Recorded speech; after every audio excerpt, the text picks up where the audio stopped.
Hello and welcome to The Third Space, a place where conversations go beyond the obvious and we step into ideas, stories, narratives, inspirations that shape who we are. In this precious third space, we strive to listen with intent, to look at things with honesty, and really delve into creative solutions. Today, I have with me a woman who has worn so many hats. She's a curator, she's a gallery art owner, she's also an editor, and she is someone who can see something beautiful before the world even looks at it. Please join me in welcoming Bhavna Kakar, editor, Take on Art, gallery owner of Latitude 28. Thank you, Devika. Thank Such you a for pleasure. having me. Such a pleasure that you said yes to me. And the conversation that we had the other day, I can't get over the fact that you're a Fauji kid too. I know. So, that was such a pleasant surprise. Yeah, it's always immediate bonding. And then more than that was Srinagar, the common factor. Yes. My birth.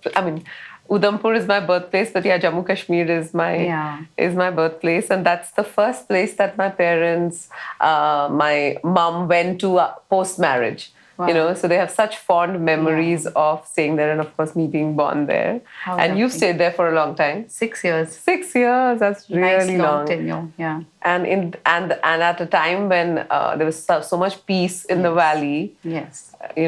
So tell me something. How has childhood shaped you?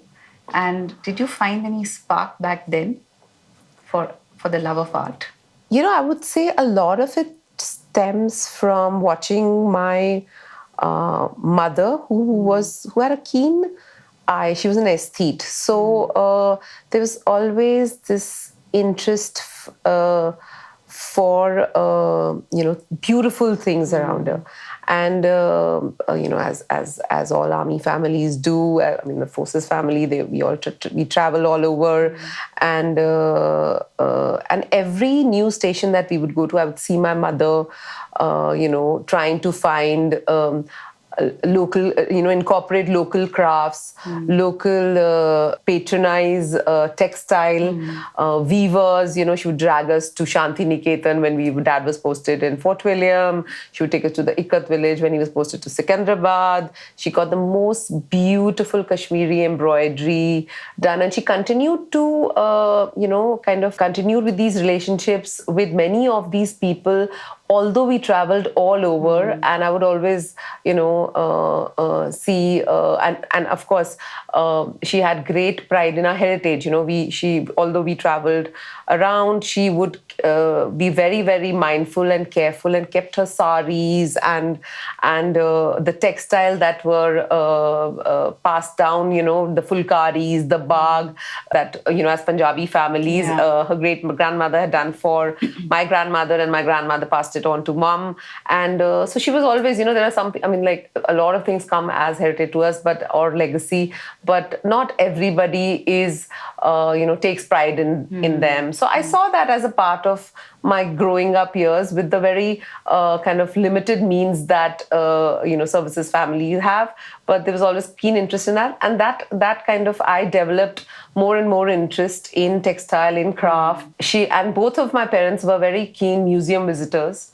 So although we don't have too many museums in our country, but wherever they could find an opportunity, put me in a drawing class, a painting class, a craft class in summers, if nothing else, So there was that interest, and I wanted to do something around fashion or design, but being limited to staying in small Very towns, small not just towns, in the cantonment, where there's not too much facility and not too much awareness at that time. Internet was not our friend that time. So research around these courses and all of that was fairly limited. I so resonate with what you're saying, because I feel exactly the same way. And I feel my mom was my first design school. I think it's a very forces thing to do. Yes, beautify those green walls and that you get. Limited, resources. Yes. And yet I think each one of them would turn their homes into such a beautiful scape. Totally. And, I see a lot of my friends also who have a very strong sense of aesthetic, who have a forces Forces background. background, yeah. Yeah. Yeah, I think dressing well, even like I remember reading this little post by Sabyasachi long ago, and he said my first not tryst with fashion, but the ladies of Fort William and the army wives and how they dress, in the simplest of like kota saris, but they'll find a string of pearls going for their ladies club meet, or I would see, okay, mom is dressed like this, maybe she's going to the welfare center today because probably she has to sit on the floor and work with the the Javans wives, and so they'd be like, but there'd be this attire, and then there was the silk, the temple borders. At that point, I remember I think Yeah. all of our mothers had the temple border wardrobe, from the south, and the patolas and all of that, so that'd be like, okay, this is mom's co-day wardrobe, or or the evening wardrobe. I simply feel that back then, Huh. I think these ladies, they really knew their textile and they Yeah. valued it. Yes. And Yes. I have never seen, at least in that era, anything synthetic. No, not at all. They were pure handloom pieces. They were beautiful Absolutely. cottons. Without talking about it being handloom.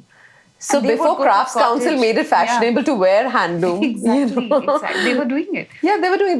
They see, it was a way of life. It was a way of life. It was a way of Yeah, life. It was just absolutely. part of their thing. I mean, even the giftables. I remember cross stitch. Yeah. They were teaching all of these other crafts to the women. I mean, like, so everything was hand done. Maybe because of the limited resources. Even but the AFA and the AVA AVA, associations, yeah. they really help the community that they are staying at. Yeah.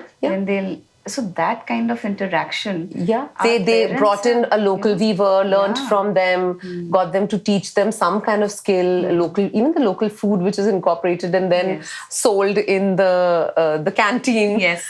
So I think this whole emphasis that we have now on, like, look at local and look at craft and look at that. I think we just saw You it as just a way grew of up life. doing that. Yeah, It was yeah. a way of life. So as a Fauji kid, one is, moving from station to station, like you said, Yeah. and sometimes in such small towns that Yeah. the schooling is not that great. Yeah. And at that point in time, one feels like, oh dear God, when are we going to Yeah. be stable? Yeah. But at the end of it, I think all of this has given a very nice tapestry to one's life. Absolutely. And I think that's where Absolutely. you get your sense of style and the way you've dressed up, and so it's all coming together. Thank you. Yeah, I should hope so. I think so. We end up learning how to adjust and think on our feet Yeah. because of the various circumstances, people we've learned to deal with. Though it was a very sheltered environment. It's Yeah. not like it's not like we were surrounded by hooligans or something, but as opposed to kids who've always stayed in either a boarding or in one city, grown up in metros, sometimes I feel that I'm talking alien to them. When Yeah. when I talk about my experiences, and I'm like, we did this and we did that and we traveled there, and and especially the Northeast. Some of us Yes. who've stayed in the Northeast. Yeah. So that Beautiful that experiences, that yes. experience, and also the political upheaval that was going in all those times. Ulfa, I remember Papa was posted in Siliguri and then Tezpur, and all of that, what was happening there. It kind of gives you this resilience Yeah, to deal with, absolutely, I think, situations that wouldn't have come otherwise so easily. So tell me about your formative years where you did your college, and what prompted you to get into art history, and how did you do that, and what has it given to you now that you still use as a curator? I had always grown up wanting to be in the art and design field. I was not quite sure. I had not narrowed it down to whether it was fine arts. I was also kind of contemplating going to NID or NIFT, or, confused between all of these three. At that point, Papa was posted to the small border town called Firozpur. And my mom, being the emotional, mother that all mothers are, was keen that I stay close to them, and I gave in my fine arts exam in Chandigarh College of Art, which is a very reputed college, and I studied there. My 4 years of my foundation bachelor's was in painting. And I realized very soon that this is probably not what I want to do. I'm not cut out to be a painter, an artist. You know, I was interested in various aspects of art, but not particularly a soloist. You know, where you need an element of selfishness to be a little artist. You know, and I was not that, and there was always this keen interest in history. And while of course in my school days I did not know much about art history, that I could take it up as a course. MS University Baroda offered a bachelor's course in art history as well as masters, and that's where I chose to go for my master's degree post my graduation from Chandigarh. Wow. Yes, and I think that was the best decision that I've ever made. I continued with my interest in art history. I also started my PhD working on the Brahmanical art of the Vidarbha region, which was my focus area. I have not finished my PhD yet, but I was... You never know, maybe someday. I did get a fellowship, a UGC grant, the JRF fellowship, to continue with it, and I did do some research at that point. And but then once I came to Delhi and got into curating, so coming back to your question of whether I use art history today, it's very much part of my everyday existence. So whatever, I may not be working on pre-modern, as we call it, ancient art, in my current career or practice, but it's very much part of my learning and the way I look at art, the way I see not just art, the way you see everything is kind of goes back to your training in your formative years, I firmly believe education never goes waste. It doesn't. It doesn't. It's always nice to learn things. Yeah. And it's so related to your field any which ways. Yeah, it's the same field. It's it's just a different subject in the same field. And it helps you curate things in a better manner because you've got that knowledge. And so you learn. And I was in art school, right? So I learned firsthand about all of the artists, the mediums, the departments. One would hang in printmaking one day, or in sculpture, or of course, I also did the practical part of it also. But even in my masters, so sometimes the artistry degrees are very isolated from the practicing element. So the studios and all of that is not so much accessible. In certain colleges, the way it's structured, in JNU, it does not have. It's primarily an academic institution, so it does not have access to, unless somebody takes a keen interest and goes and visits independent studios. But when you are in an art school, so you have access, and you kind of you see the artist's work, you discuss their work, you see exhibitions that happen there. Different people from different mediums. Different mediums. And that also gives you an insight into how they are thinking. What is their thought process? Absolutely. What are they going to be doing next? Absolutely. So that was the fascinating part. And Baroda, as such, is, and maybe I'm biased because it's my alma mater, but it is just, the whole city is like a living art school. Wow. You walk in, you go out and you'll see a roundabout and you see a Nagji Patel sculpture. You go into a hotel there and you'll be encountered with Ghulam Muhammad Sheikh's work, and Jyoti Bhatt and Rekha Rodvitya, and all of these. So the entire, you go to an industrialist home, and he'll have works commissioned by again the artist. You see the so the local patrons from the Gaikwads, who were patrons to Raja Ravi Verma, and the wonderful Gaikwad Palace. You're immersed in art in that city. I know, there's, everybody feels that. People from Shantini can feel that probably about their college, and then there's people, students and artists who are very proud of JJ School of Art, and all of these early educational institute. But Baroda, I feel the whole city, and it's a small town, so you encounter an art or an artist Yeah. I mean, the Garba itself in MSU, the Garba that you have there, it's a living art form. Till today, they continue with that. There's no blaring, big DJ and, all of that. It's small, it's quaint. The teachers sing themselves. They play the instrument, you have a dress. Truest In form. its truest, natural form. So that has not left, like that's like time stands still there when you go there. You kind of go back in town sometimes. Sometimes you're like, okay, now, I move on now a little bit, move on. Maybe that's good in a way. It is good. It is good. It's always. I nice feel to- that I just go back there to recharge myself, and I come back with like fresh ideas, seeing newer artists, and of course, every year you have an interesting roster. Of artists that come, sometimes good, sometimes okay. And that's also been a hunting ground for a lot of galleries more recently. Wow. Earlier, not so much. Earlier, it was always Delhi, Bombay. But because I think contemporary art always takes time to find it's more, I mean, it's less palatable as opposed to the more decorative arts and the more modernist. So it's more recently that everybody started looking at how important Baroda has been in the contemporary art scene in India.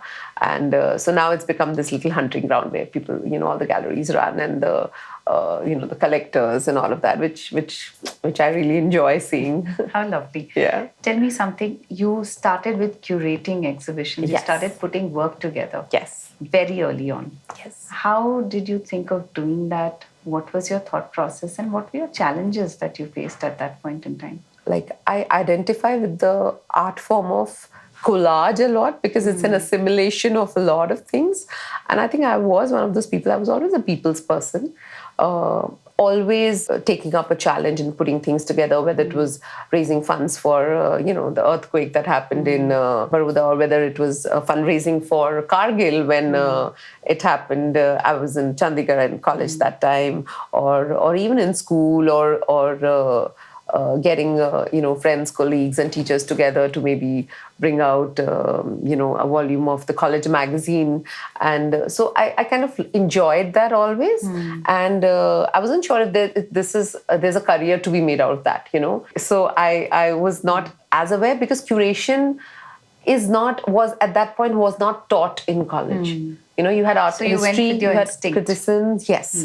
So, I enjoyed doing that. And so when I passed out, I was approached by a lot of my junior and colleagues, artists from various like mediums and practices, departments of both from my bachelor's and my master's to curate their exhibition. And that is how my first exhibition So they must have came seen about. something good in you that they all came up to you and said, okay, curate our work, help us. Maybe, or maybe I was their only option. I'm sure you were the best option.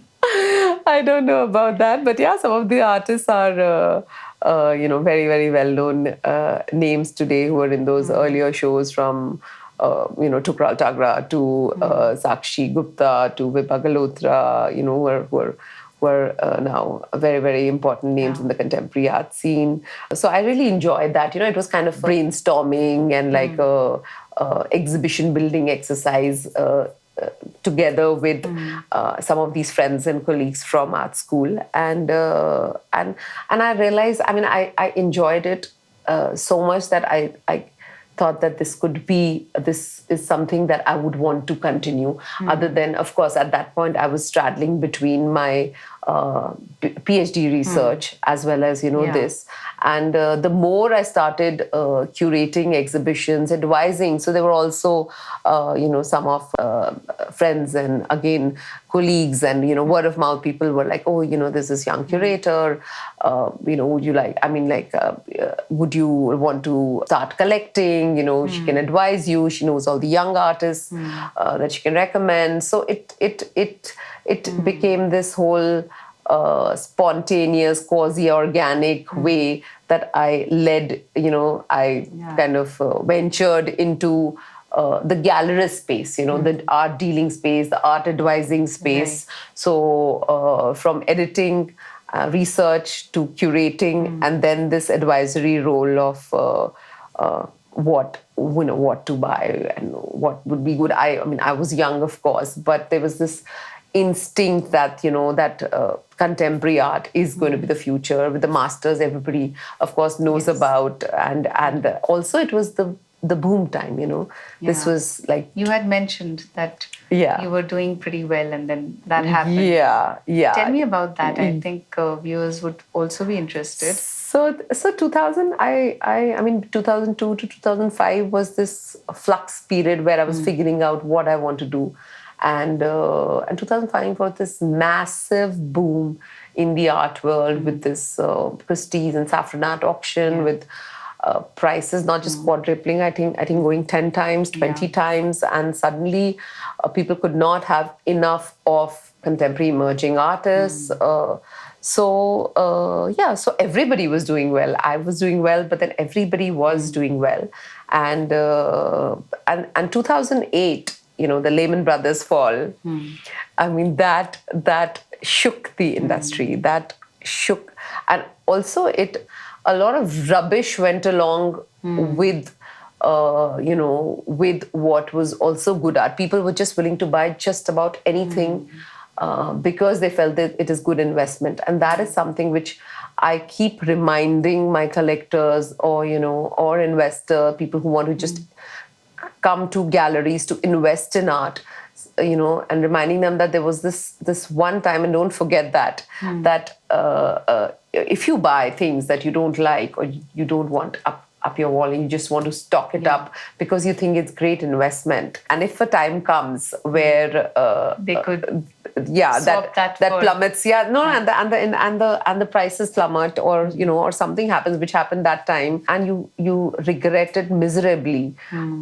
So always look at what you can resonate with, what you would enjoy on your wall, and if not, I totally agree. I mean, you are a designer. I'm sure that is, I'm sure you're always in this quandary about what I love. And you love what's the emotion that it brings about in me. I have never picked a piece just because it has a certain name tag on it, or because it's got popular with somebody. It has to speak to the space that we are doing up, or if it's for me, then I just go with my gut feeling. Gut feeling, yeah. Is that the right thing to do? Yeah, absolutely. As a gallerist, of course, I cannot always depend on gut for everything, for me or for the clients, because I do need to apprise them that, do your research. Let's say it's for a certain budget, you always do a comparison. Also, sometimes you like this. So I always make them aware of all of these possibilities, whether, you love this and you also love that, but then, okay, this is the trajectory which the artist is following, and this is where this artist stands, and then the rest is your call. Exactly. But don't go by just that, this is going to do well. And that happens a lot, actually, which your other gallerist friends will tell you. And, where everybody comes and with this listicle, and which used to happen during the boom time, this listicle of auction artists, or, we want this, we want this, we want this, and when they look at that artwork and they say, oh, but we don't like this. Yeah. And, but I don't like this either. I said, but this is the artist that you requested for. But I love this. So I'm like, then go for, if you love this and this is in your list, then I would advise you to go with what you love. Having said that, eventually it's your call. Exactly. And you have to look at it. You have to look at it. All the time. Maybe you want a name, maybe you don't care whether you love it or not. Or maybe it fills this gap in your collection, with a lot of collectors who are building up with a certain theme in mind, they may or may not, and I think that's very brave of them, where they seek the advice of a gallerist or an advisor, or even artists, wherein they are open to acquiring an artwork which may not necessarily appeal to them, aesthetically, but they know that it is important to add to the collection, because let's say somebody's building a printmaking collection. So in that case, there are certain artists which should be acquired. And then there are, I mean, we have these very serious collectors who are open to that. But other than those, it's mostly people who either, like I said, by hearsay, or on the advice of the architects and interior designers, which is happening a lot, and I think which is a good thing. So that is a very interesting question for interior designers and architects, whether they are helping the clients directly or do they take the advice of a gallery owner like yourself. So it depends on the situation, it depends on the budgets, it also depends on the client's sensibilities. Sometimes I would love to take advice because I'm not the, I'm not the end goal here. And it's not my forte either. I go with a piece that talks to me. But sometimes, if the person wants to really make a proper investment, they should have the right to go to a gallery, view all their, proposition coming from you, the gallery owner, and then make a very informed choice. Sometimes it's gut, but sometimes it's an informed choice. Just depends on the situation.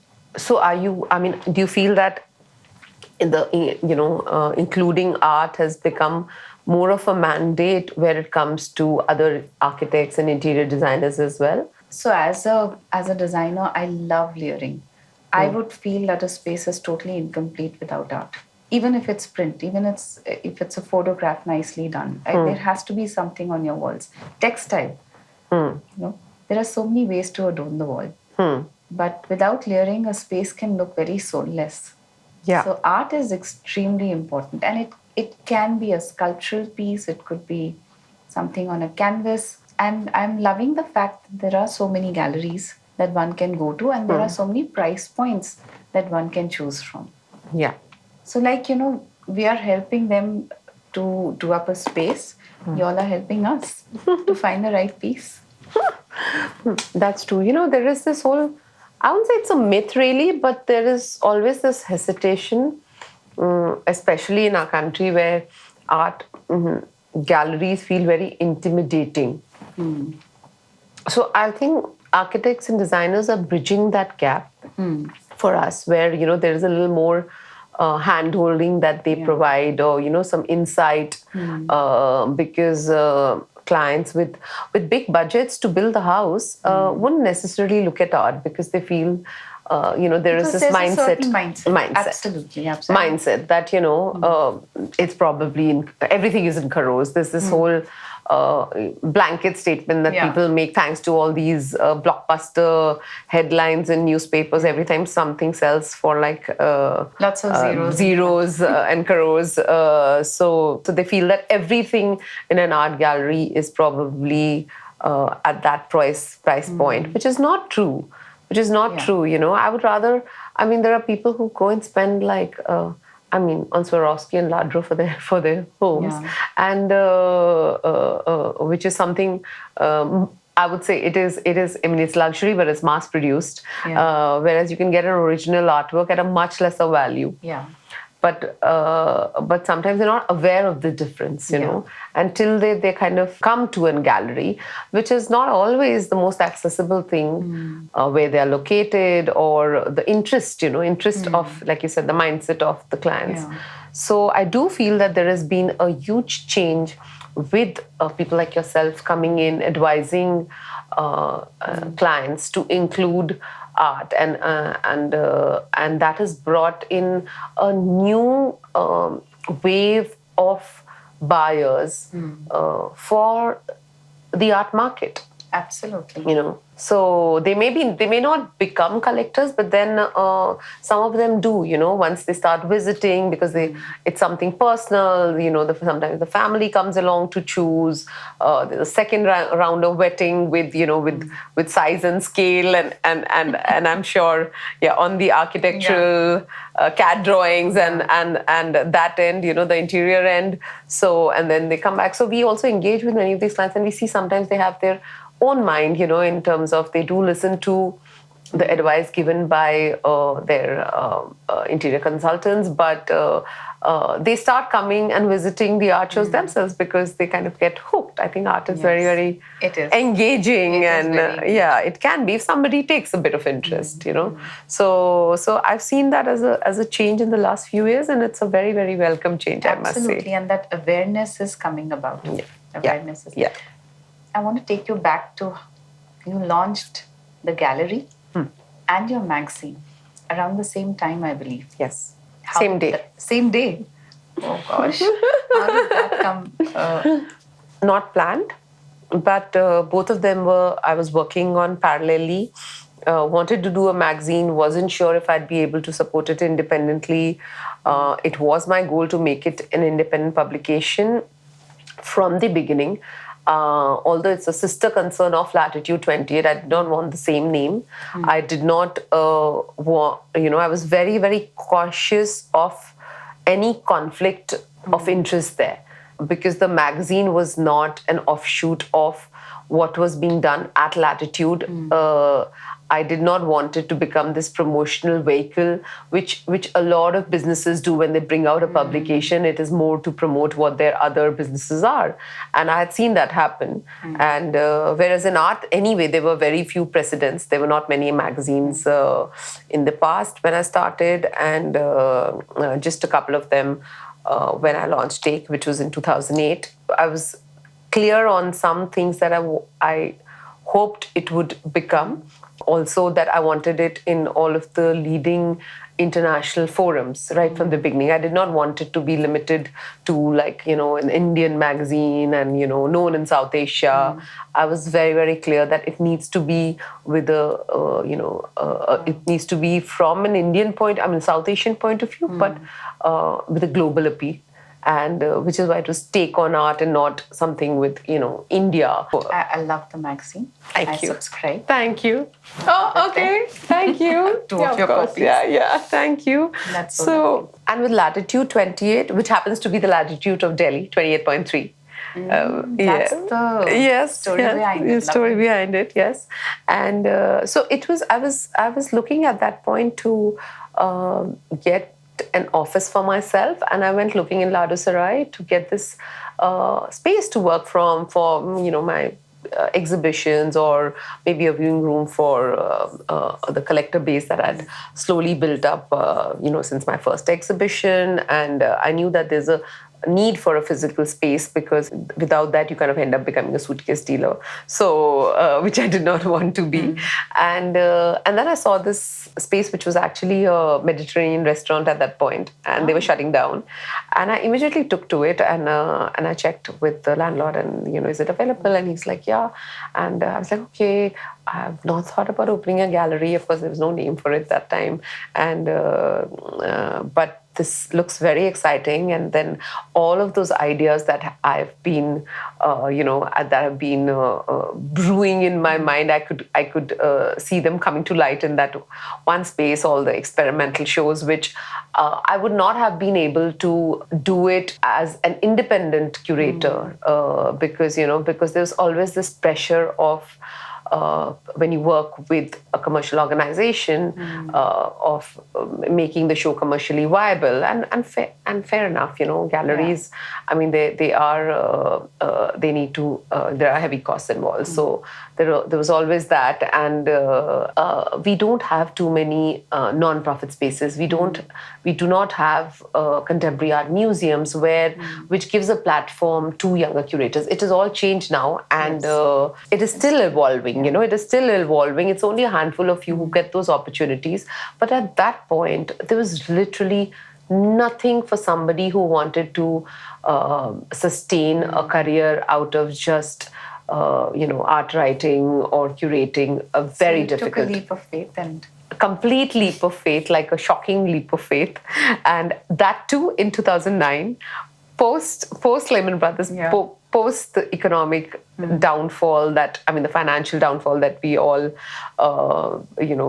bore the brunt of. And I was very strongly advised by a lot of senior colleagues and friends that, Bhavna, this is not the right time. Just continue to do your shows and, maybe go back to your research and maybe, get a job and teach. And I was interested in that. I did teach both in National Museum and in my alma mater, Chandigarh. Wow. One semester. Yeah, I taught art history in one, and the art of Southeast Asia in National Museum to the master students there, and I did enjoy it a lot. But I could not see that becoming my main thing. Yeah. I would love to do that, kind of thing. I taught in NIFT also for a bit. At college that I'd aspired to maybe go study one day.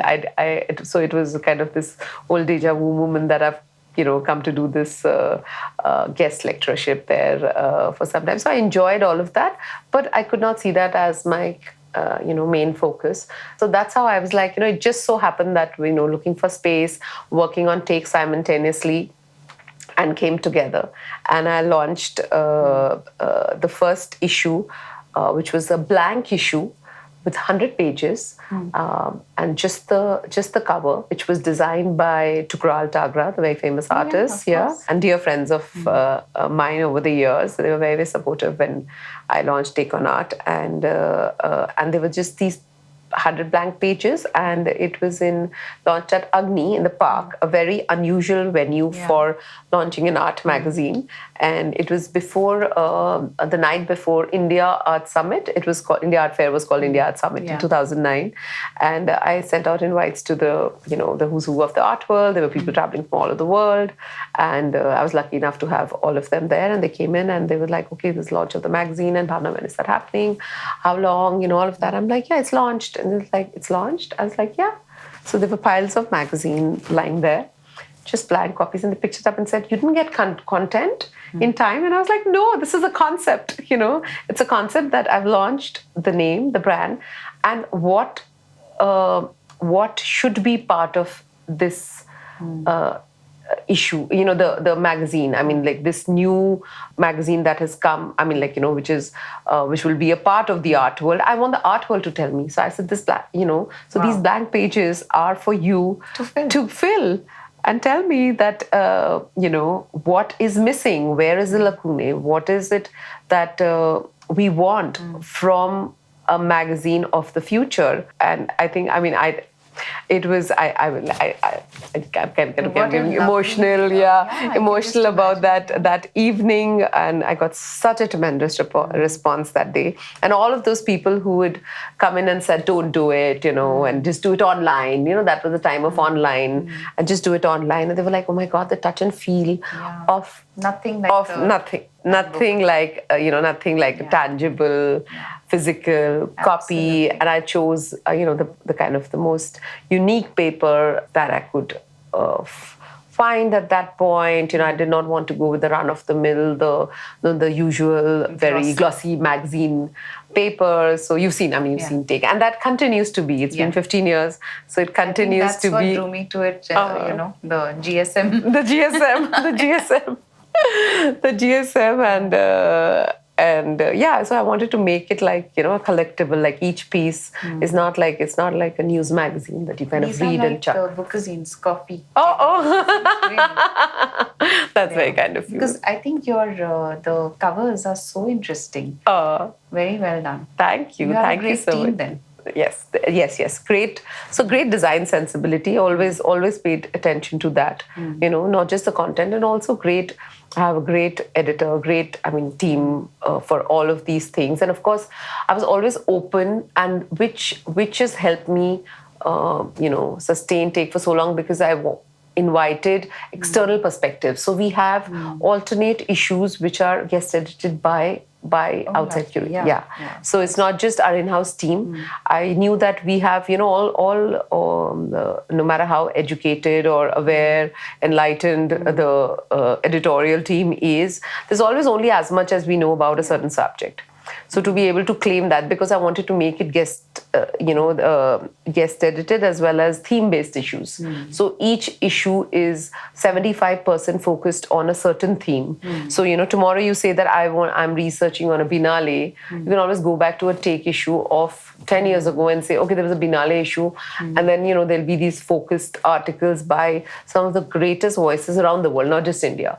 So that was, like I said, in a part of my mandate in the beginning, that it is not just that I'm limiting it to only authors from here, or and make it a clique around the people we know. Tell me about this Wonder Woman. How does she find the time? No, not Wonder Woman. Seriously, this is such a huge responsibility, I feel. It is. Because the voice of the magazine and the way you're talking about keeping it authentic, bringing in different voices, and maintaining that ethos that you have built. So do you go through each and everything yourself? Yeah, I do. I looked into every single aspect, from even redesigning. So I was so design conscious initially, that I even redesigned the advertisement, which did not suit the sensibility of how the layout was. And from there to now, yes, a lot of responsibility has been shared with the team. The theme for every issue I decide, and invite or co-invite the contributors with whoever, whether it's a guest editor or whether it's an in-house theme that we are doing. From that bit, and I'm more involved, and then of course the team takes over in the other thing, and then I come back, circle back during when all of the submissions have come in, and and the layout of the issue So is going on. Like Miranda Priestley, do they leave that book? No. No, I wish I had that life. Go through that. I wish the arts could afford that. No, we don't. We have a small team. You're such a wonderful person. It must be fun working with you. No, I don't think so. No. Not so fun. Not so fun. I'm not so fun when it comes to work. I'm always like, come on, this is not done. Why not? But that's why perfection shows in your work. I'm confused on this, as that is like as you grow up, whether it's perfection you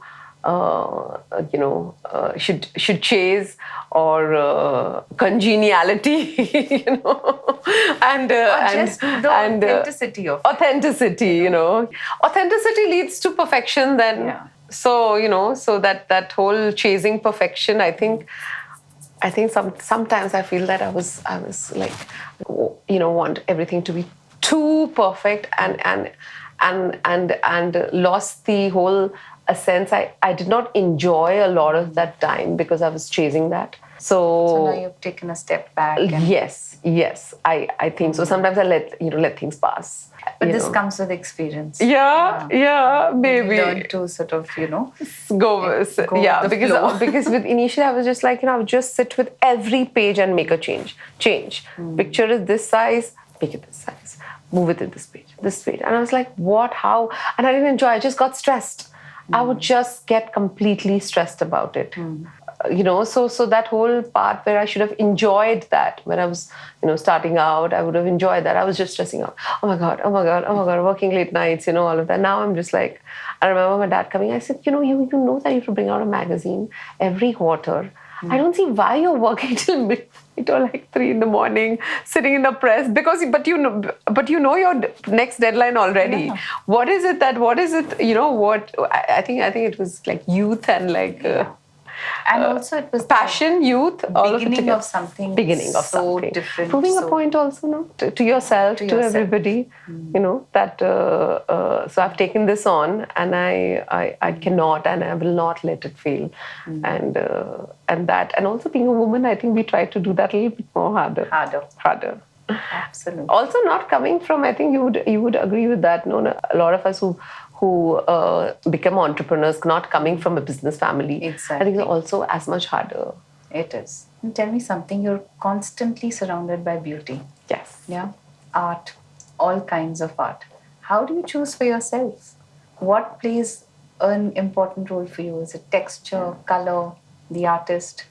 Do you have any favorites? Lots of favorites. Lots of favorites. I think originality, I'm a sucker for that. Form, color, texture, all of them play an important role in what makes an A good artwork. piece. Yeah. For me, subject matters a lot. So, and it's not just one kind of subject I like, but it could be something as something as humorous as Vasu's work, or the textile quality that you see in Viraj Khanna's work, or the minimal aspect of Nasreen Mohammadi, which is who's one of my favorite artists actually, There. or the the diversity that you see in the practice of somebody like Jyoti Bhatt, where you see printmaking and you see painting and you see photography, which is amazing. The documentation of all of his colleagues and the rural life of Gujarat in the 60s and 70s, and nobody had dared to do that at that point. So all of these are varied, but all of these, and or Somnath or who's a modernist master, or a quirky work of Mittu Sen. They all, all of these artists I have in my home. Some of the artists that we work with at Latitude, and there are some, of course, one is always admired and wanted to acquire, and over the years, so different artworks for various reasons. But I think the most interesting for me is the artist's mind. What goes behind, what did they think of, the concept. And the moment you hear that, the entire perspective changes. Right? Absolutely. You look at a piece and, okay, fine, and you imagine it to be something. Absolutely. The moment they give you the backstory, it changes you, and sometimes actually you fall out of love also. I'm like, I wish you didn't tell me this. I was enjoying it just as is. And then you can't switch back to that. No, you can't. So, and as a gallerist, it's very difficult because you do have that relationship with the artists, and you understand about their work. You grow, you kind of grow with them. I've grown with so many of my artists. Started working with them. This artist Sudipta Das, and we've shown her, and the other day she said, it is our anniversary, and I'm like, oh really? Like how? It'll be our 10th year anniversary next year. I was like, 10th year anniversary? Really? I thought we started working 3-4 years ago. She said, nahi, Bhavna, it's 10. I started working with you in 2015, and 16, 16 was the first solo with me.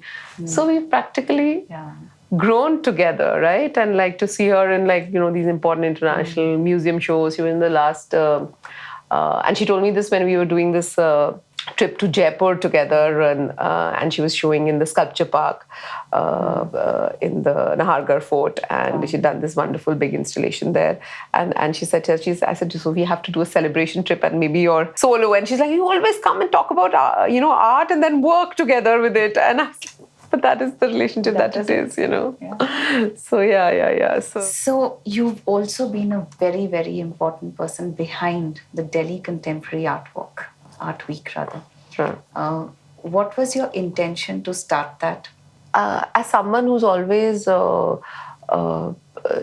exhibited experimental, younger, emerging voices with, of course, modernists, I do feel that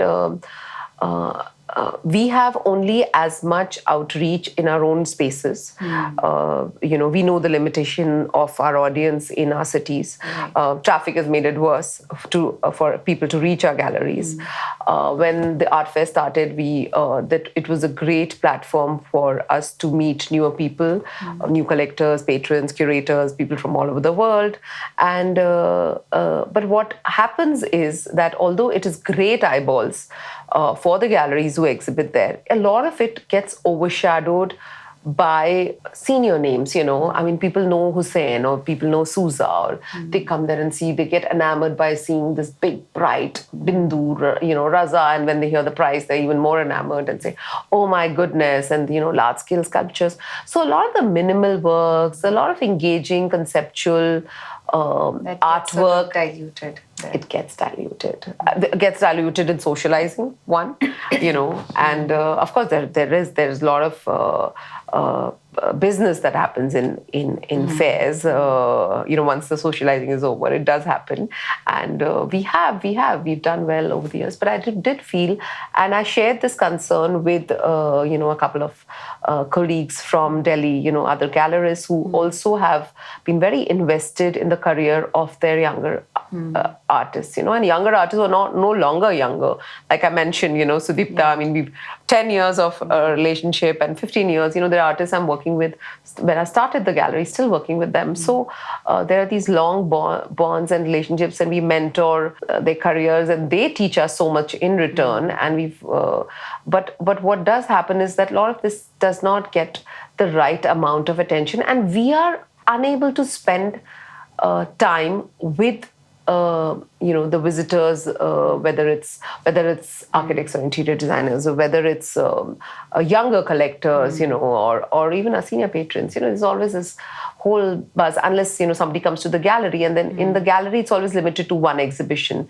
So we realize that there is space for a smaller format, more curated, focused on contemporary art and dialogue. So the conversations around it that happen. So we now, in its 8th edition, we've had symposiums and walkthroughs and workshops with artists who've been part of DCAW, as we like to call it, which helps first-time buyers, or like I said, or even people who are, who already have large collections, but may not be aware of this one artist who's doing this very, very interesting practice, but it needs a little bit of hand-holding, So I felt that there is space for that, which is how this started, and with 2 or 3 of us getting together and inviting 3 galleries, more came in on board. So now we are 6 of us who do this as an annual event. Galleries, with a strong mandate. And I'm like, in my case, my criteria was very clear that it has to be galleries who have focused on emerging artists and their careers, and not just schlock shops which they say, okay, we also do young artists, but that doesn't say anything, because it's always just about whoever's selling. Today this artist is the flavor, tomorrow that is the trend. But galleries who take their the career of their artists very, very seriously. So you have a very stringent way of stringent. It was very, very stringent, and we decided not to add any more, because we realized that we have this collective vision for it, and we did not want that to get diluted by including other galleries, rather make this bigger and stronger. So this year we got this design intervention by colleagues from the architecture interior field, Amrita and Joya. We always always invite an external curator, because I think curation and seeing it from a different lens. So we can do only as much with our artists, and we will look at it as galleries. Even if I come from a curation background, I will still eventually look at it from a client-centric gallerist point of view. So it's always interesting when we invite an external curator who edits and are from our collection, or the artists we represent. He or she invites them to make a newer body of work, maybe a theme-based, or just maybe edited from the collection itself, an existing collection. It's been different formats over different years. There is one exhibition, that one part of DCAW, which is always like we internally curated, which is a theme-based thing that we gallerists do, which was the sculpture show this year. But over the years, it's been varying themes. Sometimes we've chosen a color, sometimes a medium, so all of that. And then, of course, a curated exhibition separate from what we represent. So all of this, I think, has made it interesting for those who visit it, because they always expect something new. and also spend time with us, So people come once, sometimes they come, again, and again, it's not just about saying hello, but it's actually spending time with the artists or art, or like sometimes there's a workshop or a walkthrough. Where I see, and I kind of see some familiar face and say, you were there, I saw you in the opening. She's like, yeah, but I've come back because it's all so interesting and I want to soak it in. And that feels like a huge compliment, because it started really small in just like one room space. And then now we take over Bikaner House completely, like all of the venues. To me, it feels like a museum, The whole walkthrough was so interesting. It also is very knowledge-based. Yeah. Because it was so well curated. And then each gallery owner was explaining the work. Yes, see. That really, gave depth to... So I do strongly believe that nobody knows the artist's practice as much as the gallerist does. Yes. And we can convey it in the simplest, non-complicated manner, because they're used to talking to a kind of a variety of people in the gallery, So there are not just only clients who visit. There are sometimes very new people who come, who want to know. So we are engaged with all kinds of people in our space, and therefore we can bring across various elements from the personal history of the artist, as well as their artistic practice, at their trajectory, and nobody can do that better than, I feel, the gallerist. Although, of course, there's always a space for the curator who, to intellectualize and see it from, like you said, another kind of a lens. Yeah. And here in DCAW, you'll see that the gallerists take out time and make sure that they are there for these walkthroughs. It's very personalized, which, of course, it's a complete frenzy in these bigger art fairs, which are, of course, very, very important, like I said, for the art ecosystem. It's like you're going through the entire thing, like booth to booth to booth. And then you also forget what you saw. Totally. Totally. I mean, I've had people coming and telling me that this artist of yours, never seen it before. And I'm like, I show it every year in the art fair. You come every year to my booth and take a picture with me, but you've kind of just forgotten or blanked out. Blanked out, because there, like I said, no, the art is behind the person. So this the person you see, so you say hi, and then you miss what is on the wall. And so I found that really amusing, and that was one of those things that kind of pushed this, that there needs to be somewhere. So now people remember and they go back, and like I said, we've developed all these clients over the years who've come into DCAW, and it's been a collective effort, of course, and we hope to grow it even more, travel it to different cities. We did an iteration in Gurgaon this year with the Quorum, and a small iteration, but it was a step outside of our space, and we hope to travel it to various cities over the years. That'd be amazing. Because, yeah. Wish you all the best for that. Thank you so much. So, Bhavna, where do you feel India stands in the global arena? As far as art is concerned, of course. Indian art is, I think, having a total moment in the international arena.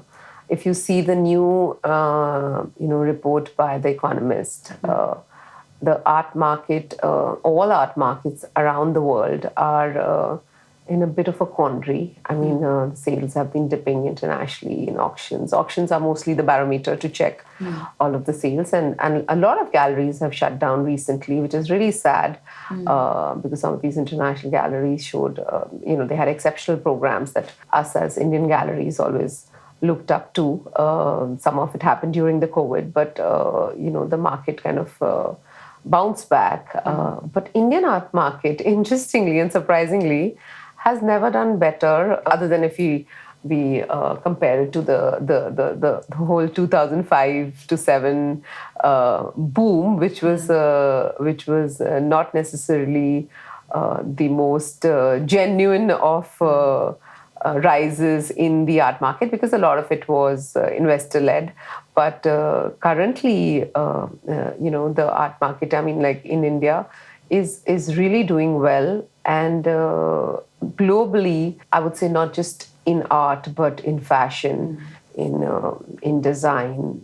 India is totally having a moment. I mean, a case in point is the recently launched Serpenti Infinito exhibition at the NMSCC that Bulgari did with, of course, everybody's favorite PC, the brand ambassador of Bulgari, coming to India, and the launch was jewelry, which was the focus, but then there was art, Indian art, indigenous art, contemporary art, showcased with this new launch. So I think that just proves India's mettle currently. There's money here, there's talent, there's craft, and there's audience. Yes. Look at our population. So And there is talent. There is talent. Talent galore. There is talent and huge talent. There was always talent. Yeah. We always had a very, very talented, I mean, so whether it's Dior or whether it's Louis Vuitton, I think they've always used craftsmanship from India, and our weavers, our craftsmen, I mean, our embroideries, metalwork, beadwork is exceptional. It's just that we never got this kind of the legacy that we have, and we never owned it ourselves. And I think till you don't own it yourself, the world doesn't give you credit. So and now we're owning it. We are owning it. We are owning it. We were always kind of proud of it, but then we were not as vocal about it.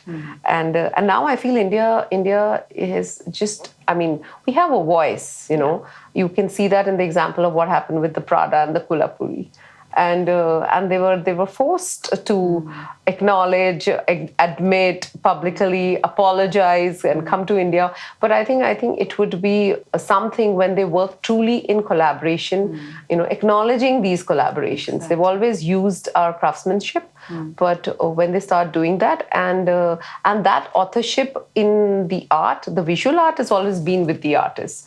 So there's not a single Biennale that you see around the world. I mean, there was a time when I could just, as I was telling you the other day, you could literally count on your fingertips what international expositions were on, and we used to do this little listing in the magazine at that point, and or reviews, and we would find that very easy to do because there was always just a handful, and I would kind of assign, one or two people internationally who wrote, Indians who wrote, who were based abroad, and a few international voices who wrote for the magazine. Now, I mean, the number of writers and the number of artists that are showing, of Indian origin and Indian in these international expositions, festivals, you name it. I mean, just yesterday I saw there's a children's crafts Biennale somewhere in Korea where Perrault is exhibiting. And that's one of my favorite fashion designers, and I was so excited to see that. So you open Instagram and you'll see a new exhibition being launched somewhere. It could be in not just necessarily in a Paris or a London or a New York, but I recently visited the Bukhara Biennial.